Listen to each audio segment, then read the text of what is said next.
Shalom and good morning everyone. పరిశుద్ధులందరికీ ఉదయకాల శుభవందనములు. ఈ దినమంతా ఆయన కృప, ఆయన సన్నిధి మీకు తోడుగా ఉండునుగాక. బిడ్డలారా, ఈ లోకంలో చాలామంది వారికి శ్రేష్టమైనది ఏది? శ్రేష్టమైన ధనము, శ్రేష్టమైన బంగారము, శ్రేష్టమైన భూములు, మరి ఇంకా చెప్పాలంటే శ్రేష్టమైన పదవులు.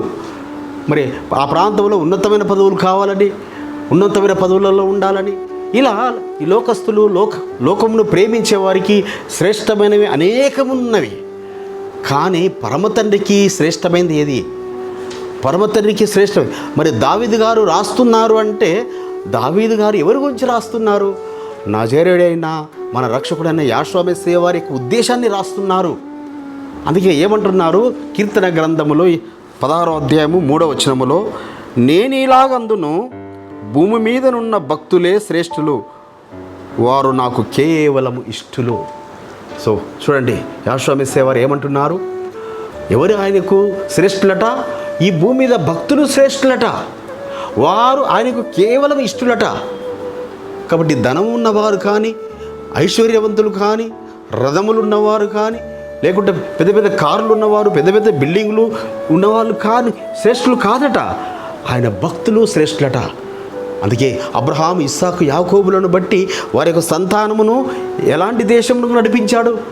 అతి శ్రేష్టమైన దేశమునకు, పాలు తేళ్లు ప్రవహించే దేశమునకు, కొండ తేనెతో తృప్తిపరిచే దేశమునకు పంపించాడు. అబ్రహాం గారికి పిల్లలు పుట్టకమునిపై వాగ్దానం ఇచ్చాడు.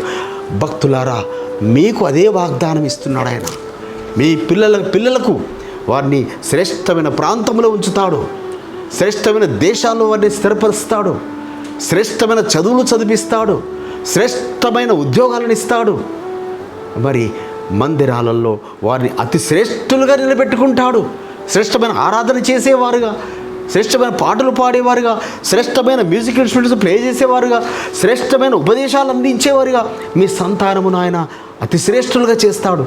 కాబట్టి ఆ అతి శ్రేష్టమైన దాని కొరకు మీరు ప్రయాసపడితేరా ఆ యొక్క అతి శ్రేష్టమైన ఆయన రాజ్యమును స్వతంత్రించుకుంటారు.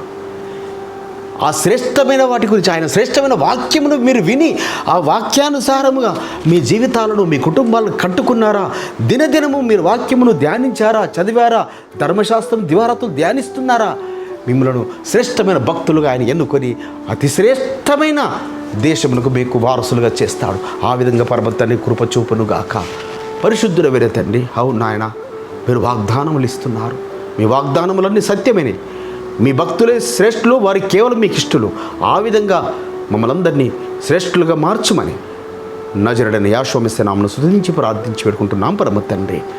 మన పరలోకపు తండ్రియు, మన రక్షకుడును, విమోచకుడును, నజరేయుడైన యెహోవా మెస్సీయ వారి దివ్య సముఖం నుంచి మీకు, మీ కుటుంబాలకు, మీ వంశాలకు శాంతి, సమాధానం, కృపయు నిరంతరము నిలిచి ఉండునుగాక. ఆమేన్.